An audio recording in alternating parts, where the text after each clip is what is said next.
What's up everybody, this is Master Ian Gamer. With all the discussion going on lately about Mercy's and D.Va's new changes, people may have forgotten about another hero whose long anticipated changes have recently gone to live servers.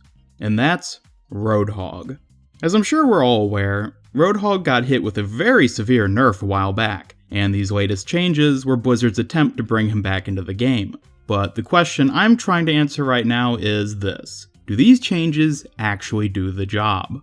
The intent of these changes were to make Roadhog less of a one-shot combo machine and more of an actual tank. The damage reduction of his combo stopped him from being able to instantly kill almost everyone he hooked, and the take a breather movement and 50% damage reduction were done to make him more tanky, while also being less of an ultimate battery for the enemy team. After playing him quite a bit on live servers, I'm happy to say that he's absolutely feeling better. The buffs let him survive much easier, despite not being able to deal out tremendous damage. His take a breather ability has become much more versatile, since he can now use it while engaging the enemy to absorb damage for his team, in addition to regenerating his health either mid-fight or after the battle, both times giving himself a good amount of ult charge. I've also found the 50% damage reduction to be a great means to withstand high damage ultimates, such as Self-Destruct, Riptire, and Dragon Strike. While many of these kinds of ults work best as area denial, Roadhog can now largely defy them by reducing his damage taken to the point that these ults alone won't directly kill him.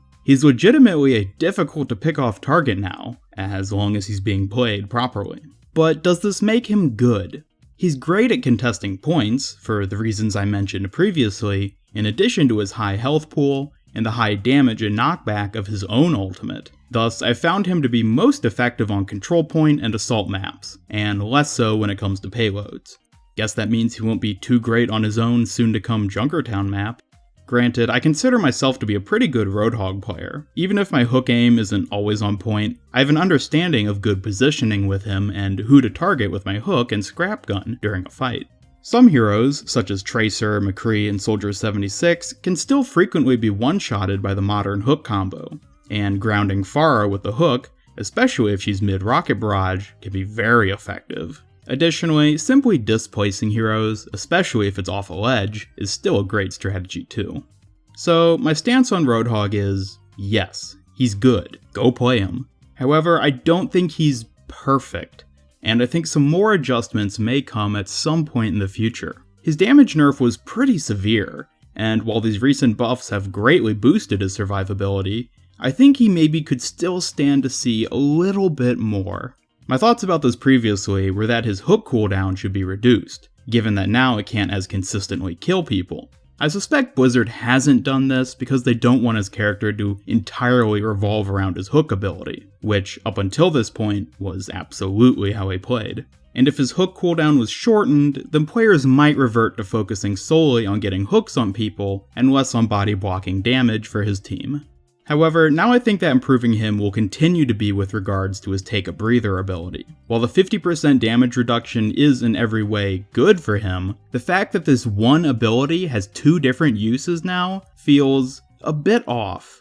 This is something that I personally first felt with regards to Orisa's Fortify ability. Fortify also provides a 50% damage reduction and makes her immune to movement impairing effects. However, I've always found that 90% of the time, Orisa players, myself included, use Fortify for only the damage reduction, and if while she does it she happens to avoid getting earth shattered or something, then that's more of an accidental bonus. While both aspects of Fortify are defensive and can really work well in unison, one of the aspects is considered more valuable than the other. For me, it's even to the degree that I won't bother activating Fortify just to become unstoppable, since I know it has a 10-second cooldown, and the damage reduction aspect could prove to be much more valuable to have ready within that period of time. Of course, if it's an incoming concussive blast that would knock me off a ledge into my death, then I'll use it because the stakes are much higher. But in general, it's an ability that I hold on to unless Orisa herself is taking lots of damage. This same sort of dilemma seems like it'll become a thing with Roadhog too. While there is lots of potential for reducing damage taken with Take a Breather, I suspect I will find myself mostly holding onto it for times that I need to heal, and thus not use it as much to negate incoming damage. Given its 8-second cooldown, popping it as soon as you start taking damage means that you may not have it ready by the time the enemy has whittled you down to critical health, and at that point, you better hope your team's healer is good at their job. Or, perhaps even more realistic, that your team actually has a healer. While I do consider this to be a fairly minor problem, one solution I've thought of for this issue is that Blizzard could possibly lower the cooldown of Take a Breather, but then also lower the amount of health recovered from it and the damage reduction percent it gives. This would allow it to be more frequently available, and thus more versatile in how it would be used. This kind of change may work, and it may not. It's just an idea. Maybe he actually would be best left as is in his current state. But even if he's not quite perfect, I'd still say he's ready to jump back into competitive. That is, of course, if you're good at playing him. I don't recommend playing a hero just because someone else says they're meta or OP, because no matter how good they may be, they're going to be worthless unless the player actually knows how to use them. But that's getting off topic. All in all, I think Roadhog's in a perfectly fine position right now, and I know I'm going to be playing a heck of a lot more of him, and I hope others will too. I doubt he'll replace D.Va as my main in competitive and whatnot, but with her own major changes coming soon, guess we'll just have to wait and see how that one plays out. Anyways, thank you all for watching, and please comment below with your own thoughts about the new Roadhog, and whether or not you think he's good again. Also vote in today's poll card to share your thoughts there too.